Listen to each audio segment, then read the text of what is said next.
късничко, обаче, тъй като днеска няма да мога да снимам по-късно видеото и трябва да си го снимам за месец март. Ще направим обзора сега, нищо че е късно. Малко ми се изпи. Значи хора, прочетах няколко книжки. Ще видим кога ще се обработя видеята, защото е лесно да се снимам. Малко ме мрази да обработвам. Търсим някой спонсор. Някой на добра воля да обработва видеа. Така, първата книга, хора, от много време тази книжка сигурно я търся по библиотеките, защото аз така или иначе цялата поредица все съм я чела от библиотека и нито тук, нито в Пловдив не мога да я намеря, но преди няма и седмица успях да я намеря. Конклав и Нощта на огъня, която Конклав, това цялото е новелка, като Конклав е 3,5 книга и Нощта на огъня е 4,5. Така изглежда книгата. Прочетах я за отрицателно време, сигурно за 2 дни някъде, нещо такова, 2-3 дни. Конклав, тя е горе-долу 1/3 от цялата новелка, горе-долу 45 странички. Какво друго се случи? За Алекс има много интересни неща, които се разбират чак в Конклав. Друго интересно бяха страховете на Ерика и Майкъл, който се опитва винаги да угоди на Ерика. Малко не казвам, че ме е дразнил супер много Ерика, обаче супер по едно време прекаляваше с тези нейни страхове, които естествено накрая всичко се разреши, след като решиха да си го изговорят двамата. Друго, което така ми направи впечатление, доста бързо като цяло приключи Конклав, мислех, че ще е по-дълго. Развиването на действията, Да, имаше много спайс. Другото, което всъщност беше за Конклав, има много интересен спайс, който така потвърждава колко е хубава тази поредица за Devil's Night, нали? Така, за Нощта на огъня, вече всички имат деца от кълниците. Хора, плаках, разбирате ли, през цялата новела за Нощта на огъня. Аз не спрях да плача. Първоначално си мислех, както и доста много буктокърки, защото аз винаги като прочита книга, гледам клипчета, но не знам защо мислех, че там ще се пише за намирането на Уил и как всички се опитват да го намерят и да го спасят, защото си мислят, че нещо много лошо му се е случило, но не. Вече сега всички има дечица, даже Деймън има много деца, 6-7 деца, нещо такова, доста.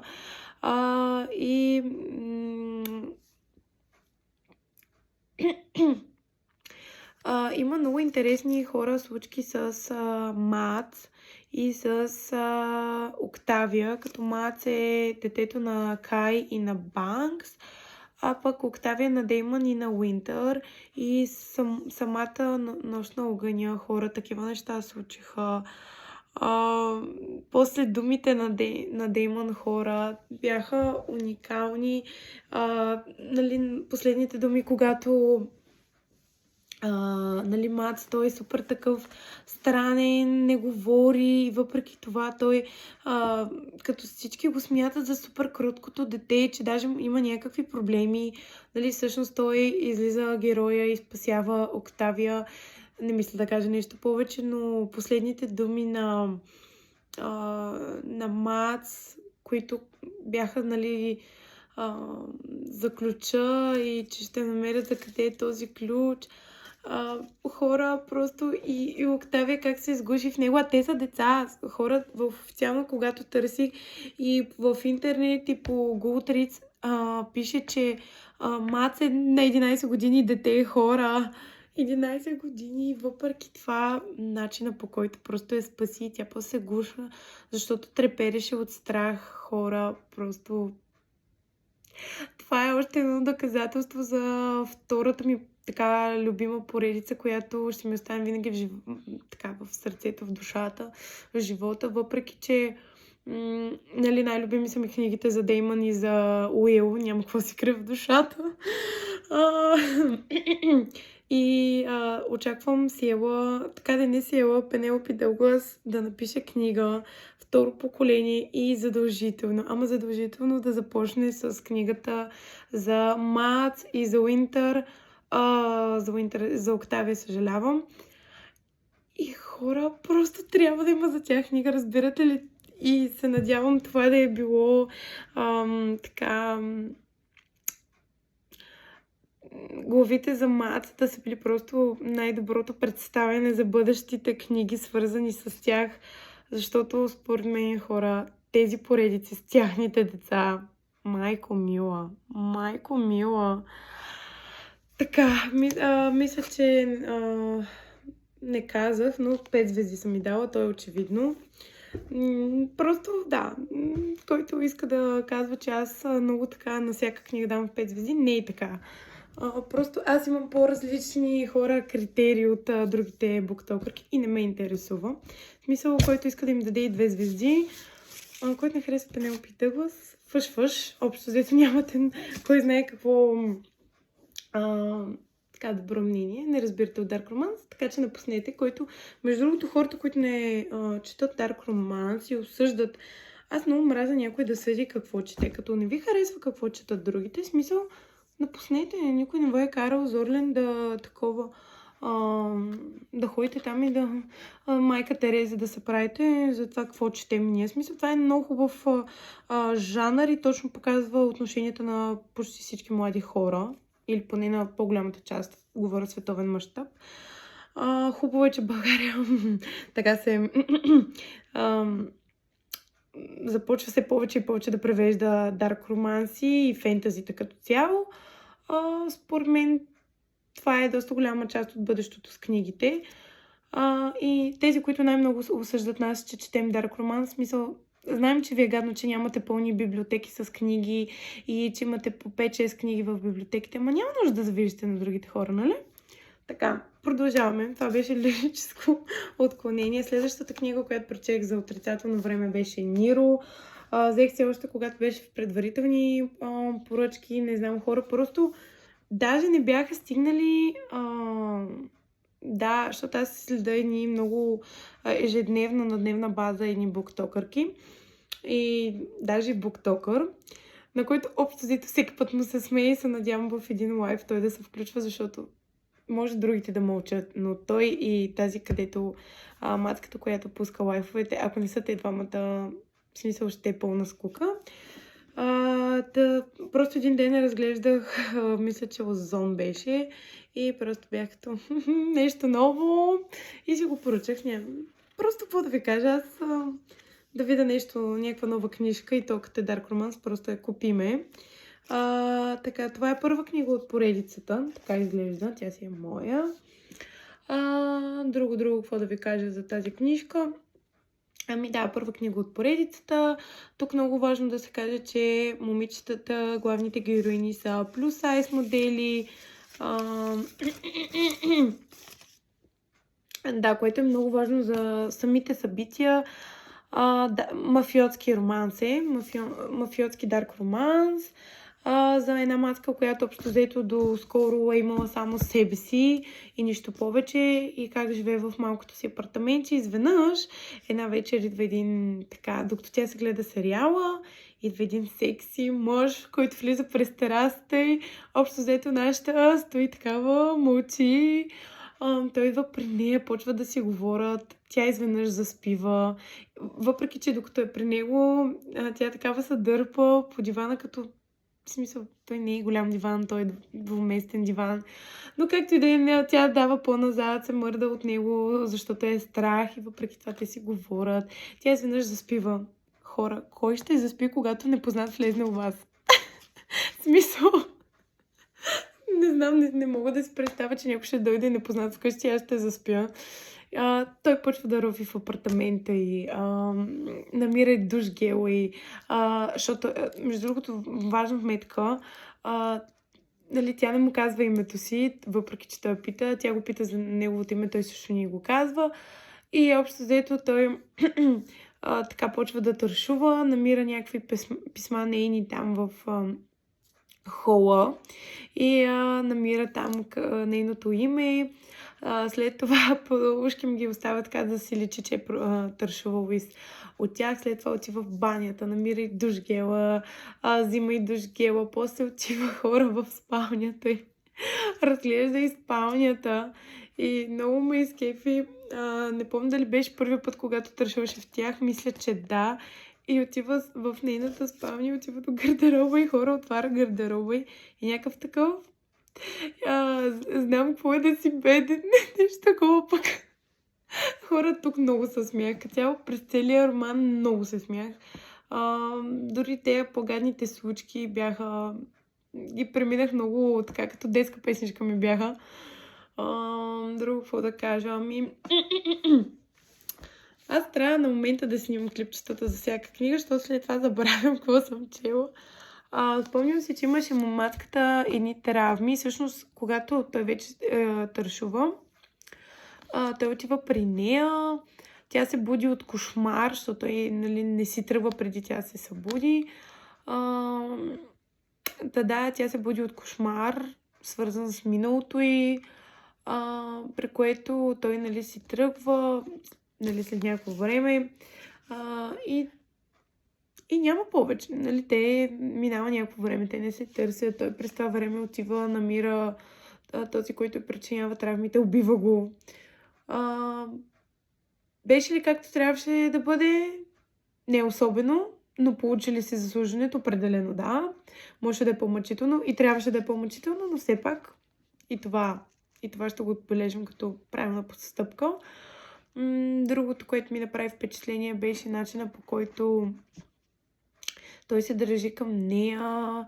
Тя се притеснява, ходи на работа, казва на най-добрия му приятел Кинг да я проследи, да разбере какво, защо. Те после отиват двамата с Ниро, където тя работи. Той купува хора, в смисъл Ниро остава в колата, защото от притеснение, от срам да не се оплаши нашата героиня Пейтън. Той остава в колата, докато Кинг отива на работата и да вземе ушким кафе. При което той взима любимото й кафе и го дава на Ниро, при положение, че той казва, че просто това му е взел. Той казва, как си ми взел такова не чисто кафе, ще взема твоето. И в момента, в който той го изплюва даже това, което беше изпил от любимото кафе на Пейтън, той го плюва. В същия момент Кинг му казва, че това всъщност е любимата напитка на неговото момиче, при което той отново връща чистото кафе на Кинг и той почва да пие на Пейтън любимата й напитка, при което той казва, най-хубавата ми напитка, нещо такова, при което хора аз се смях, разбирате ли. Там онази гаднярката Алекс, хора. Гаднярката Алекс малко и беше за косата за тия постъпки и как подлъга Пейтън да отиде на рождения ден на Ниро. Там станаха едни гадости. Общо взето какво друго? Кинг и Ниро са създали алианса, който по принцип това си е мафия. Мафия организация, като Ниро е така по-главното лице, пък Кинг е все едно, само те си знаят едва ли не, че и той помага. Те са станали много близки, след като са избили какво беше, руснаците и руснаците и още и ни бяха. Хора забравих. Руснаците и още ни бяха убили. Да, след много убийства. Са станали много близки, така са създали организацията Алианса, така се казва и поредицата Алианса. При което хора, 2 часа отива. Нормално вече, наистина, да не знам къде съм. Друго, чакайте, тук си имах някакви записки. Нещо пропускам. Общо взето си да превежда следващата книга, защото мразя как са почнали сигурно 15 поредици и само първите книги превеждат и после има супер много чакане, докато изчакам 2-3 книга от поредица. сява по-бързо. Има нужда да имаме книги. Така. Друго. Мизалианса. Ами, те почват да се сближават, въпреки опасността. Милата е на 27. Пейтън е на 27. Той е доста по-голям от нея. Нали, той супер много се влюбва в нея. Даже почва да отбягва Ниро Пейтън заради това, че той е супер обсебен от нея. Обаче, както знаем, те се влюбват, не могат да стоят един без друг. Той отива при нея. Друго, което в момента ми изкочи, хора. Тя толкова много иска кученце. И се сравнява, че всъщност и деца много иска да има дете. Обаче една вечер се разплаква, защото си казва на ум, че нали, тя няма пари. В смисъл, едва събира за сегашния наем и що годи живот.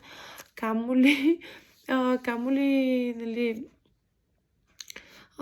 ако трябва да гледа куче, да не говорим за дете, което много гадно ми стана, хора, много се разплаках и много иска кученце.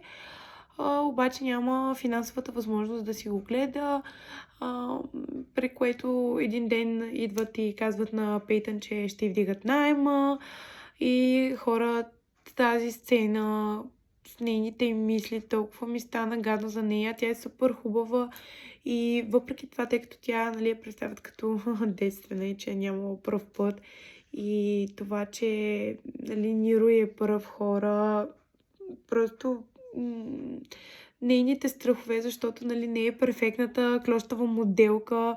Толкова много ме ядосаха за нейната несигурност, обаче има периоди, където е много разбирам до болка. И просто Пейтън, мила, няма смисъл да срамуваш от себе си, който те оцени като човек, ще е до теб. Не трябва да се харесваш на някой, дето днес ще е при теб, утре няма да е. И общо взето, след всичките гадни събития, когато нали, тя вече заживява у Ниро и решава, че, нали, той дава като гаранция, в смисъл, ще ме приемеш такъв какъвто съм. Ако ли не, приключва тук до, нали, всичко между нас, обаче тя избира него и хора, малко след като тя се пренася от него, хора, той подарява кученце, супер много плаках, беше супер такъв много миличък момент и после тези гадости с Пейтън, но Ниро все пак я спаси и като да завърша с приказките за Ниро, общо взето много ми направи така впечатление, нали, за начина накрая, как завърши самата книга с това, че тя много е искала, нали, голяма сватба, голяма рокля и всъщност, нали, той, Ниро, изпълнява нейното желание, тъй като до вчера е нямала нищо, буквално е имала само себе си и всъщност това е било голяма мечта, заедно с тяхното кученце и то присъства на сватбата и така горе-долу завърши Ниро. Нямам търпение за следващата книга. Много хубава книга, не е супер тежкия дарк романс, но много така приятен за четене и бързо се чете, което много добре. Следващата книга, която по принцип аз имам от 4 месеца и само се презаписвам и се си викам в кога ще я почна и само стоеше на купчето с книги от библиотеките и решавам, че хора ще я почна, че няма какво да почна и това е Моят мрачен Ромео. Първа книга от поредицата, която е Dark Princess Road на Елджи Шен. Това е, мисля, че е втора поредица, която чета на авторката. По принцип много я харесвам. Ако не се лъжа, другата нейна поредица, която съм чела, беше за... Хайде сега да видим коя беше другата поредица. За Фара беше. Хора, много мраз да си забравям така думите.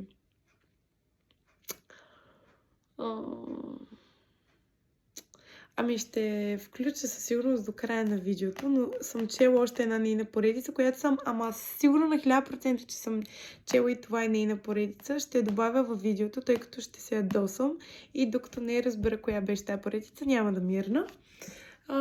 Но да, Зафара беше, сигурна съм, че беше Зафара.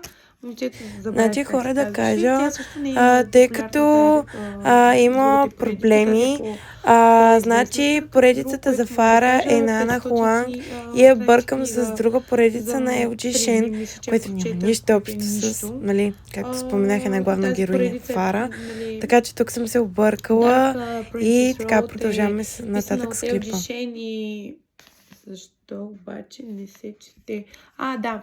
И Паркър Хантингтън. Те са две мацки, тъй като аз до последно мислех, че това е мъж, но това са две много близки приятелки и авторки, които пишат тази поредица.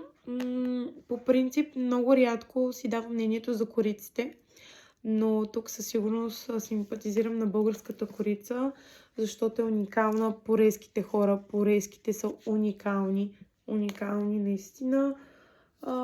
Какво мога да кажа? 5 звезди отново.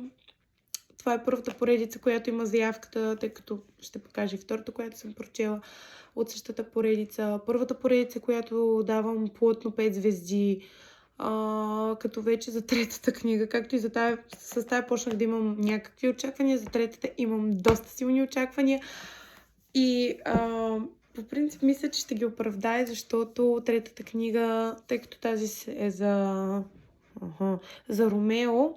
Ромео Коста, третата трябва да е за Оливър фон Бисмарк.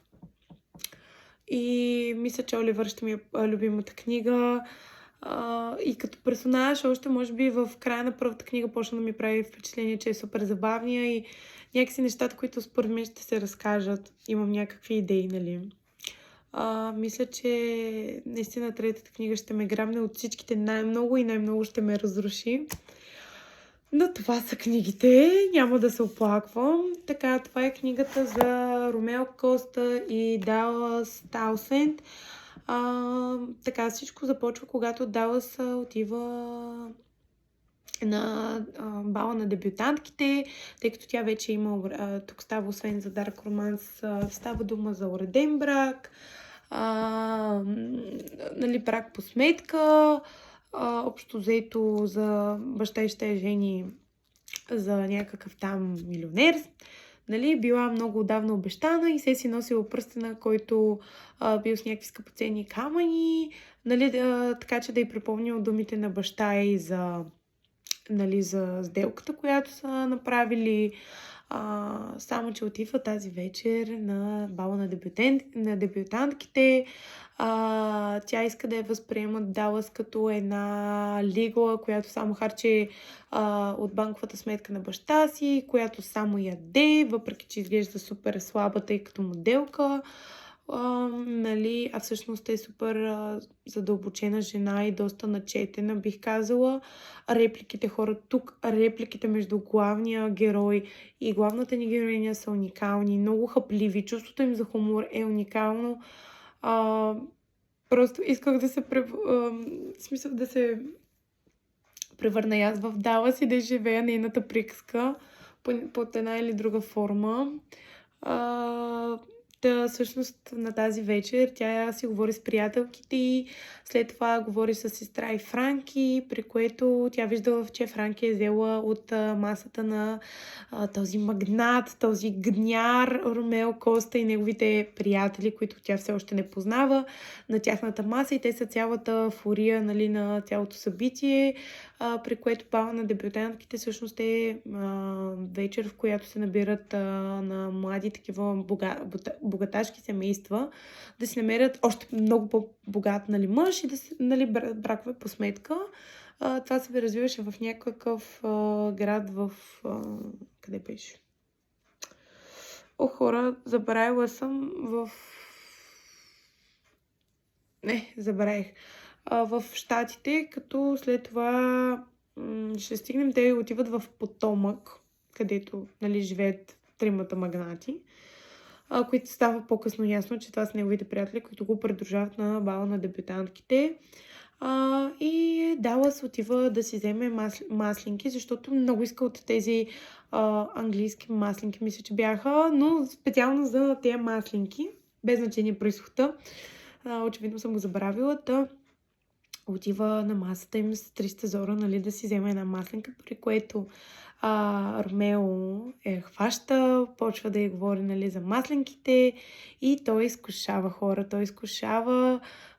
и те се срещат отстрани там на самия бал, за да не ги видят да се целунат преди, нали, той казва така, преди да, нали, вече тя да се ожени и така нататък, обаче те правят сцена, в смисъл той бута и така бутва назад, че там, където са се скрили, всъщност това не е истинска стена, е нещо като перде, нещо такова беше, при което всички ги виждат, нали, той почва да крещи по баща и, нали, да я защитава и да я казва, че тя вече е негова, че брака се е развалил, даже пред всички в цялата зала, пред нейни приятели, познати, той просто, той е супер, не милиардер, мултимилиардер, той е супер богатия пич, в сравнение с това леке, което е трябвало да се ожени за Далас.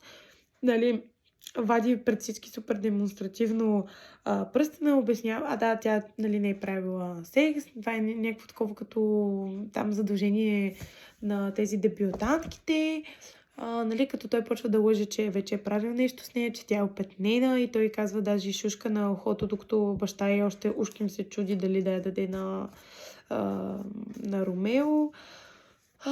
Като той казва, нали, никой няма да те вземе, ако не крутуваш, нали, ще стане по-лошо, ако никой не те вземе, ти няма за кой се ожениш, ще си останеш такава, някакви такива и супер грозно се държи с нея.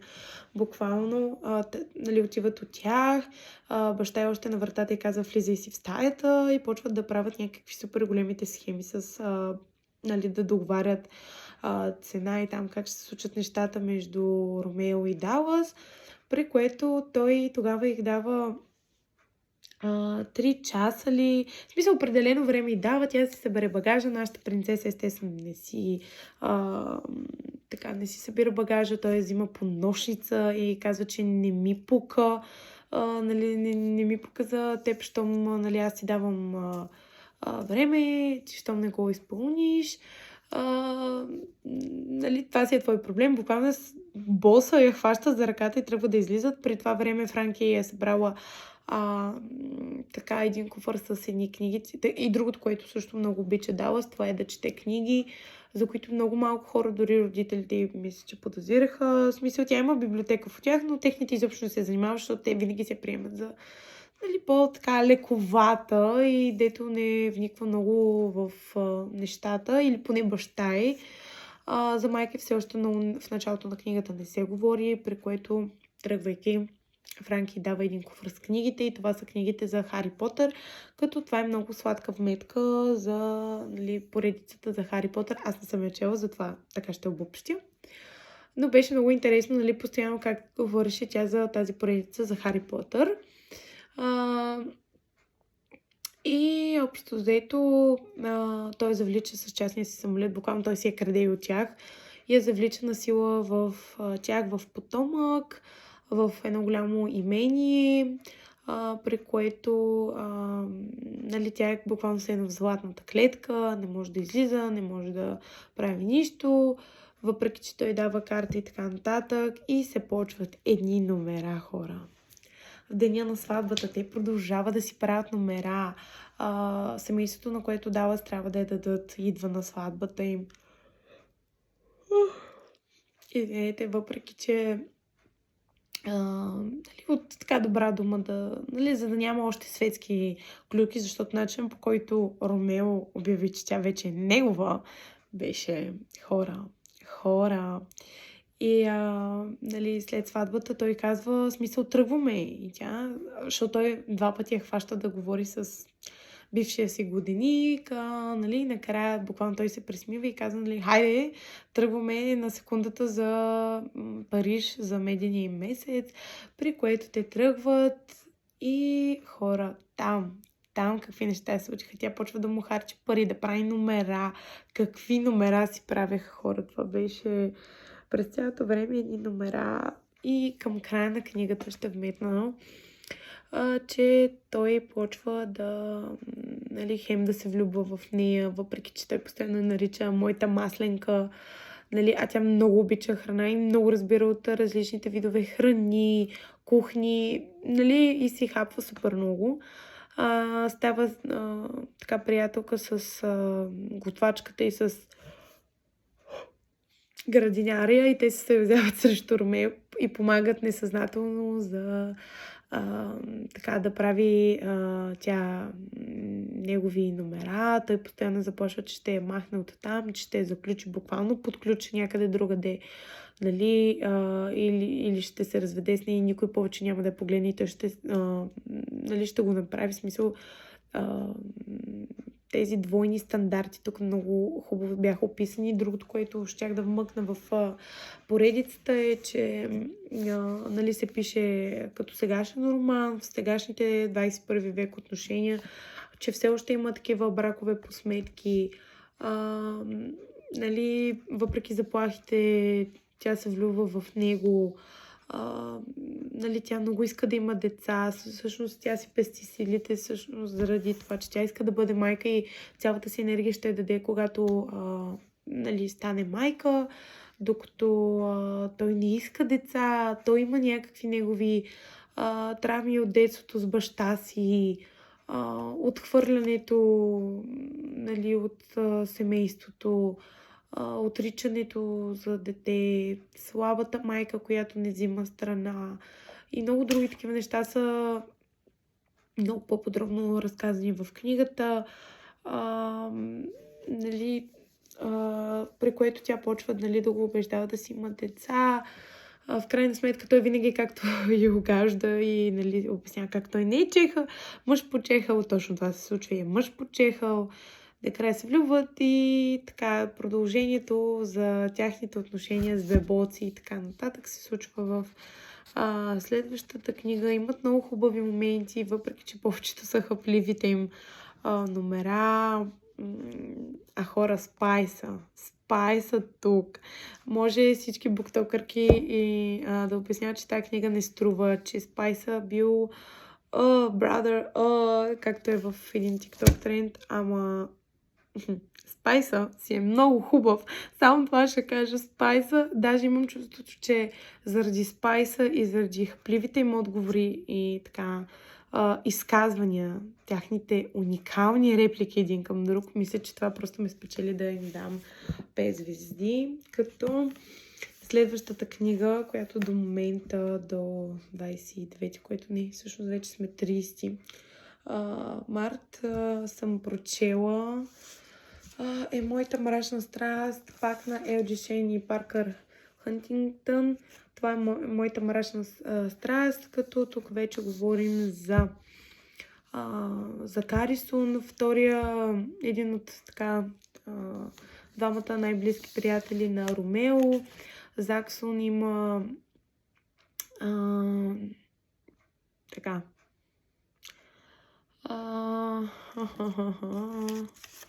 не е на това лище. Чакайте хора, тук се бях подготвила, защото знаех, че вече много ми се спи и няма да съм супер в кондиция. Така, той има голяма фобия и травма от детството, която е всъщност докосването на друг човек, която се заражда доста, когато е мъничък, заради баща му, който е починал в катастрофа и той много късно осъзнава детето, че баща му всъщност умира и той не може да се измъкне, защото толкова е зле катастрофата, че трябва да изчакат час по час да измъкнат от колата, за да може да изкара детето, което, нали, с всичките си сили, тъй като баща му буквално е върху него и цялата кръв пада от него и така нататък, капка по капка. Той с 300 дора успява да се умее да каже, нали, че има там живо същество, нали, и да, при което още тогава пожарникарите ли, полицайите ли, ще излъжа, казаха, нали, горкото дете, то сигурно няма да се оправи, нали, в смисъл за психически. При което той много се съжалява цял живот, тъй като той е на 33 мисля, че в книгата, че той или 31, нещо такова, че той не може да си спомни последните думи на баща му. Той още като на 12 мисля, че се беше случила, на 12 се беше случила фаталната катастрофа, на която той е от много грижовно семейство. Майка му и баща му много се обичат, работливи. Като вметка за моят мрачен Ромео, Ромео се занимава с фирмата на баща му за оръжия, докато за Карисон е като IT, аз така съм си го нарекла, който много е добър с технологиите и много обича да купува чужди компании, да ги прави в още по-успешни и нали, да си трупа постоянно милиардите. Тук бедни мъжкари нямаме. Всъщност, да не казвам голяма дума, защото за Оливър не съм чела, но щом за приятели, предполагам, че друго, което да вметна, нали, Фаро, нали, мацката, с която се запознава, тя е модерната пепеляшка. Тук не е за пантовка, изгубената пантовка, която се търси, а за изгубената душа, която тя доброволно дава на Закари, която осъзнава много по-късно, че е дала неговата душа. Тя е момичето от нормално средностатистическо семейство, което баща е имал много пари, за което се знае, че майката е така доста лека жена, която един ден просто изоставя детето си пред дома на бащата в един кашон, а тя е на току-що родена, нещо такова, и си остава детето и безследно изчезва и не може да бъде намерена. Бащата е нормален бизнесмен, изкарва супер прилични пари,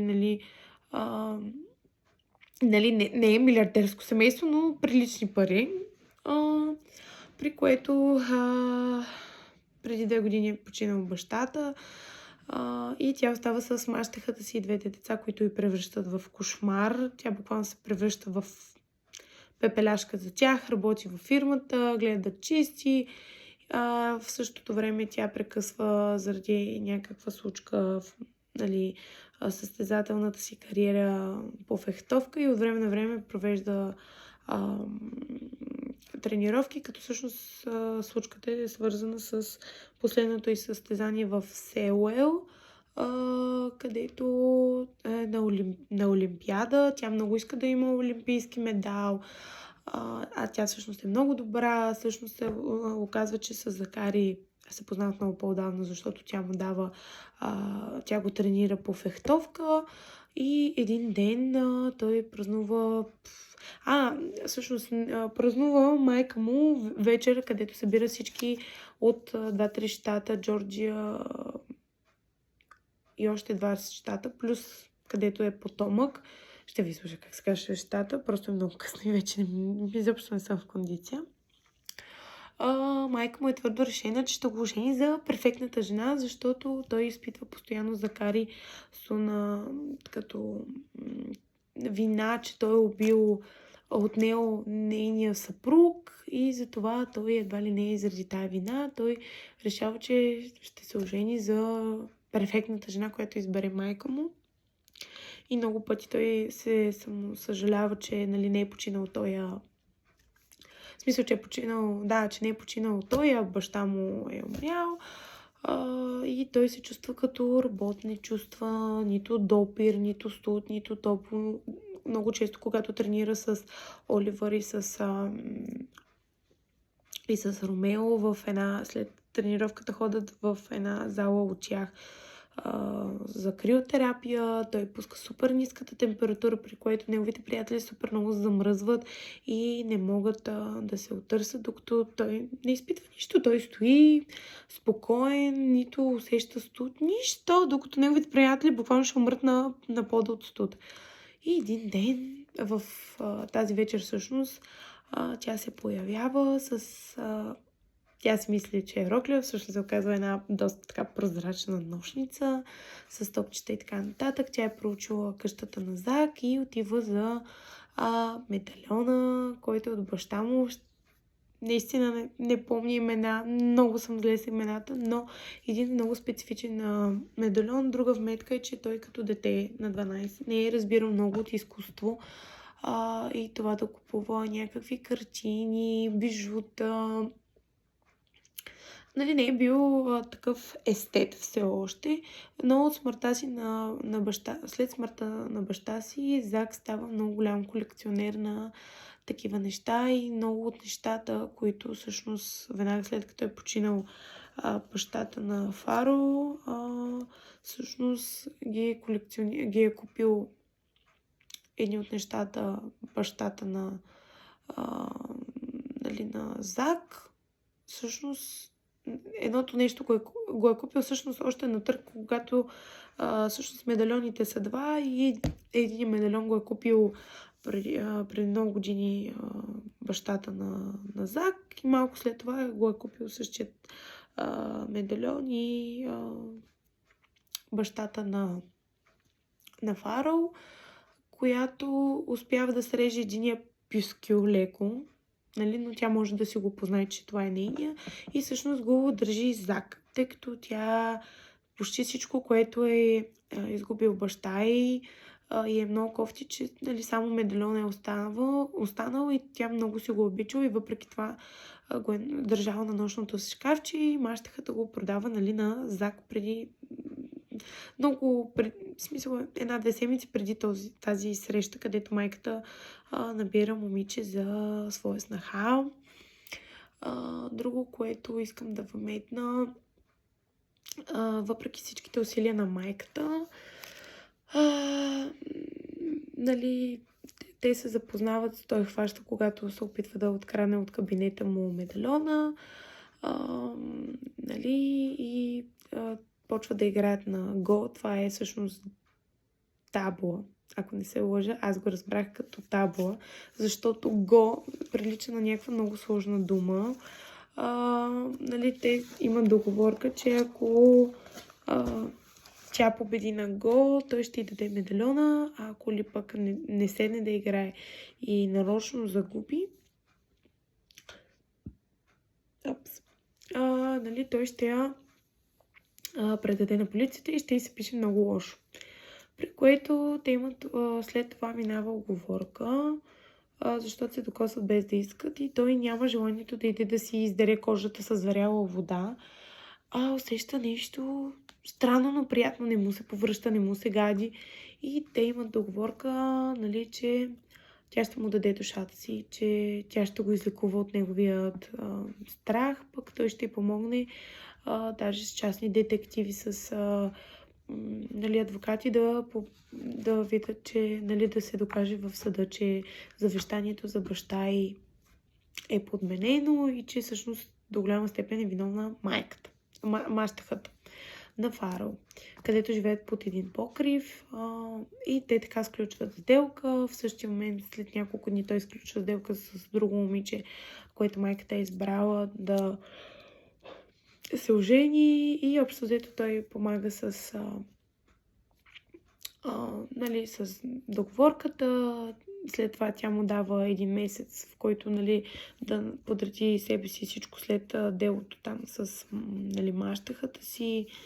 Нали, той в съответствие на този 1 месец, още преди да изтече месеца, той пък е дал един ключ за гаража, където всъщност там държи всички, като галерията, където държи всички неща на изкуството, които складира.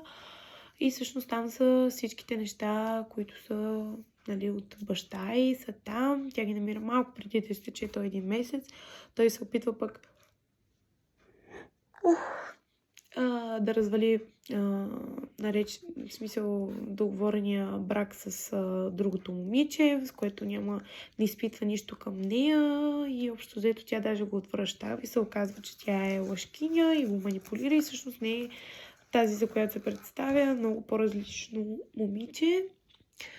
Майката изобщо не харесва Фарал, мисля, че тя е неподходяща, защото е страх заради дали може да го предпази от нещастието, които се случили на баща му.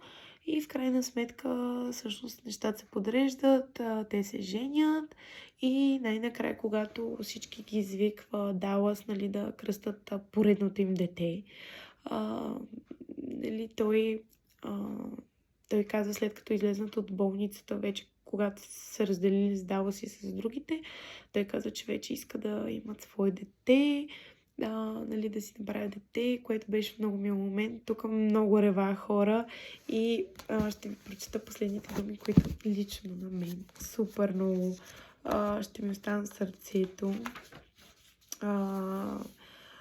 Че той най-накрая на книгата той си е спомнил за последните думи на баща си, които го мъчат през цялата книга, как, нали, поне това да беше запомнил от цялата трагедия, която се е случила. И отпускам се в ръцете на съпруга си. Това е все още епилога, който е, нали, с думите на Фарал.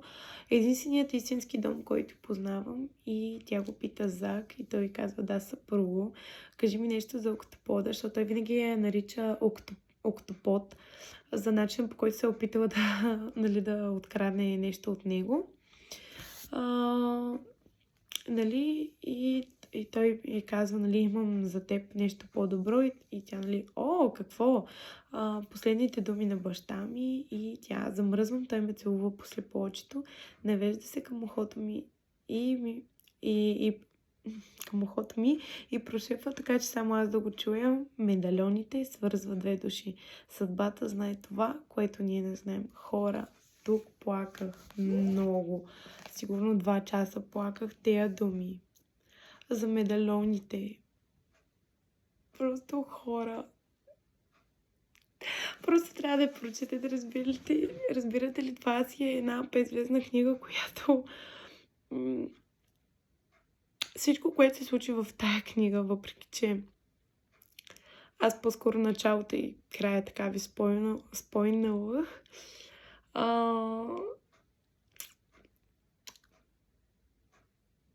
Просто какво да кажа?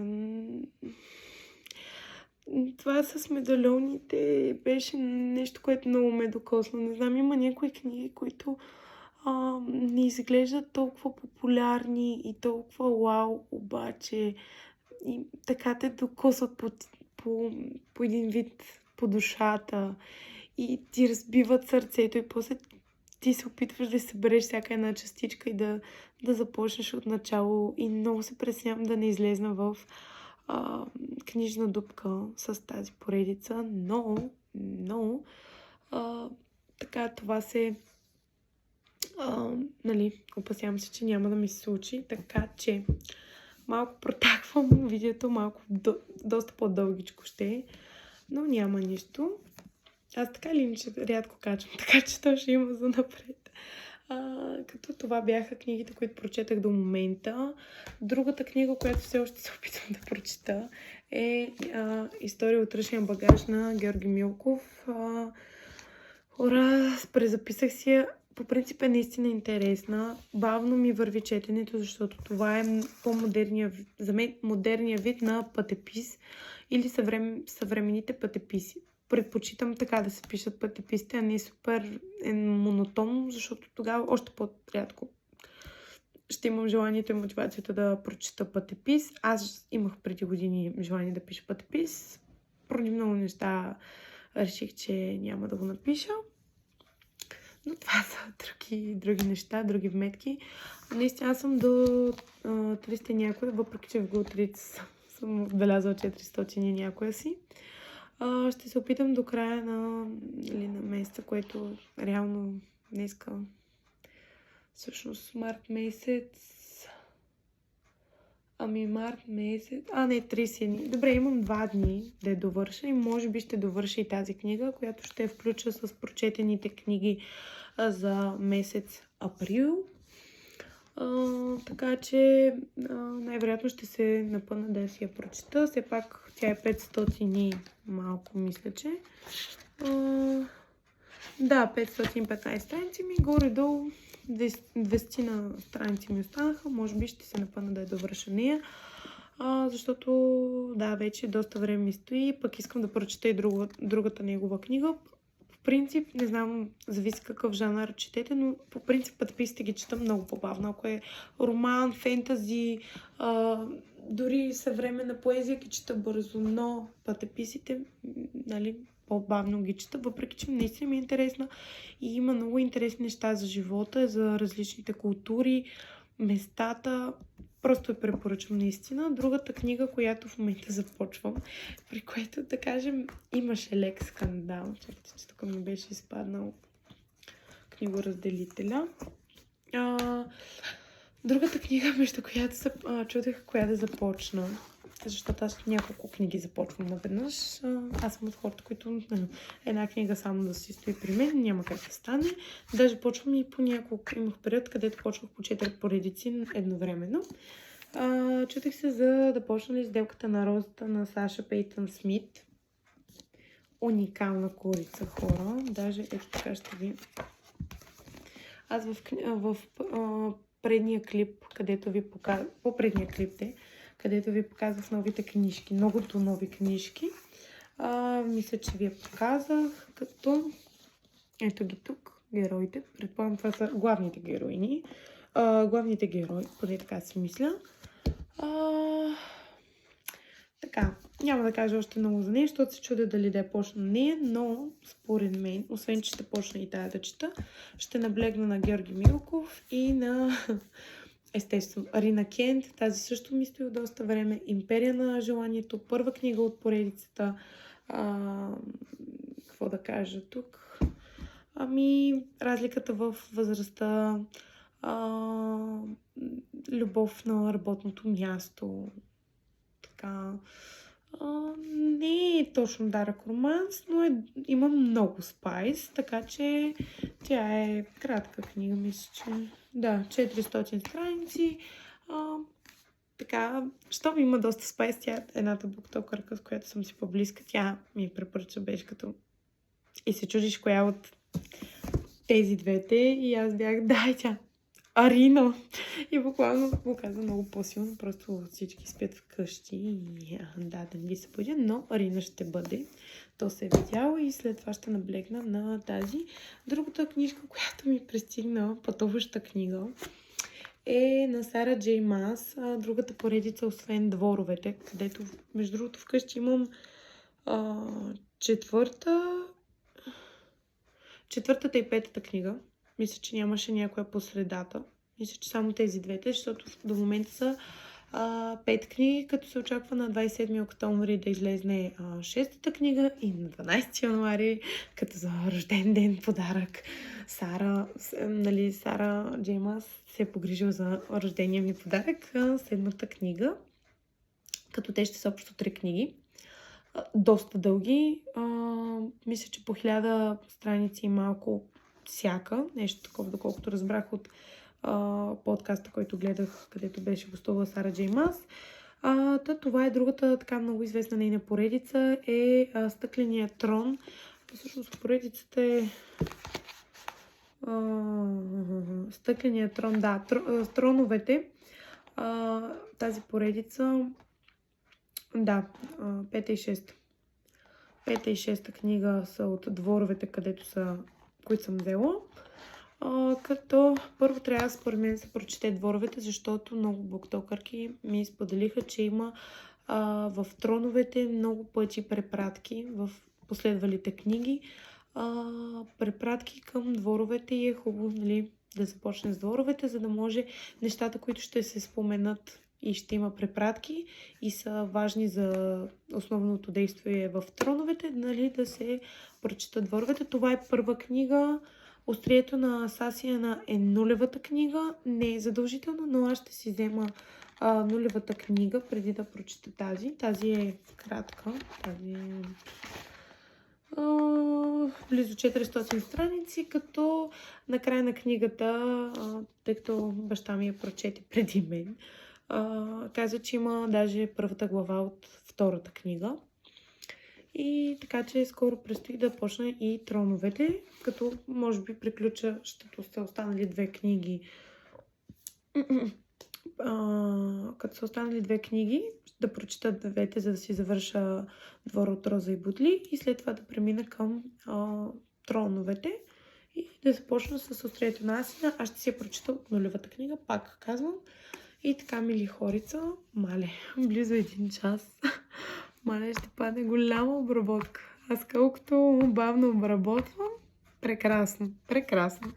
Но няма нищо, хора. Радвам се, че ме изслушахте и този път. Надявам се утре, въпреки че ще ми е много тежко емоционално и психически, да се опитам, въпреки времето, което ще имам евентуално вечерта, да се опитам да помежду другото да почна да обработвам старото клипче, което е за февруари книгите и малко от малко да започна да обработвам това видео, защото времето напредва. Аз отдавна не съм качвала видео и ще е хубаво да напредна и с видеята и с обработката им.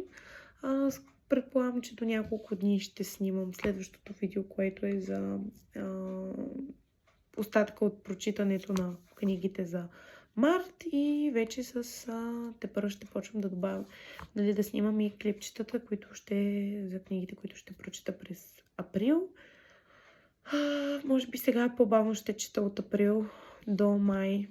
Нещо такова смисъл. От края на април ще почна да чета по-малко, плюс май, защото наближават юни месец държавните ми изпити и вече това няма да е фокус на ежедневието ми, колкото и да ми се иска. Просто няма да имам психически времето, защото имам доста за преговаряне за държавни изпити, немалък материал и няма да имам, може би, до юни месец много време. Може би до средата на април ще четам максимума, който мога да извлека примерно за 2-3 дни прочитам по една книга. След това, може би, по най-много 2 книги за месец, защото просто си слагам лимити и може би мога да включа, има вариант април и май месец до края на юни почти, клипчетата да са в един клип за няколко месеца, защото по очевидни причини и може би след това лятото вече ще си чета свободно както си искам, така че това е, което исках да ви споделя. Благодаря, че ме изслушахте и че продължавате да гледате. Хубава вечер ви пожелавам, тъй като при мен вече е вечер. Въпреки че ако още малко се почуда, може би вече ще е сутрин. Благодаря, че ме изслушахте. Пожелавам ви хубава седмица и да четете книжки. Това е много хубаво нещо, да се четат книжки. Чао!